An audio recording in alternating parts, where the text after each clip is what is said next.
আসসালামু আলাইকুম। এই যে যেই গাছটা দেখতেছেন এটা হচ্ছে একটা স্নেক প্ল্যান্ট গাছ। আর এই গাছটা আমি স্নেক প্ল্যান্ট গাছ আমার আরও আছে, কিন্তু এই সাইজটা আমার কাছে যেগুলো আছে খুব অল্প পরিমাণে আর কি। তো এরকম একটা ঝোপালো ছোট আকৃতির স্নেক প্ল্যান্ট আমার খুব পছন্দ ছিল, এবং এটা অনেকদিন যাবতই আমি আমার সংগ্রহে রাখার জন্য চেষ্টা করতেছিলাম। তো আমি যেখানে এই কি বলে একটা বৃক্ষ মেলাতে গেছিলাম ব্রাউনবাড়িয়াতে, লাস্ট যে বৃক্ষ মেলাটাতে হলো, এখানে এটার এরকম একটা ঝোপালো বৃক্ষ মেলার মধ্যে আমি দেখছি যে ভালো প্রাইস চাই, মোটামুটি 450 টাকার মতো মনে হয় চাইছিল আমার কাছে। এরকম তখন আমি দেখে চেষ্টা করছিলাম যে আমি নিজে একটা করার জন্য।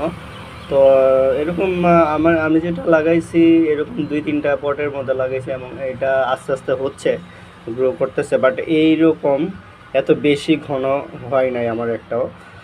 তো এটা আমার এক রিলেটিভের বাসা থেকে আমি নিয়ে আসছিলাম আর কি। অ্যাকচুয়ালি ওনার কাছ থেকে অনেকগুলো গাছই আমি নিছি, প্রায় 40টার মতো গাছ নিছি, আর মধ্যে এটা ছিল একটা আমার বেস্ট অন্যতম একটা গাছ।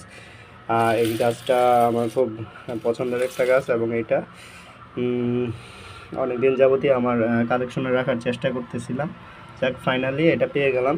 আর এই গাছটা কিন্তু মূল কথা যেটা, এই গাছটার কিন্তু যথেষ্ট উপকারিতা আছে। এটা স্নেক প্লান্ট, আর এটা আপনারা ইন্টারনেটে এটা নিয়ে যদি একটু সার্চ করেন দেখতে পারবেন যে এর গুণাগুণটা আসলে কী পর্যায়ে। এটা কিন্তু অক্সিজেন ইনডোর প্লান্ট, প্লাস হচ্ছে এটা রাতের বেলাও অক্সিজেন মানে ছাড়ে আর কি।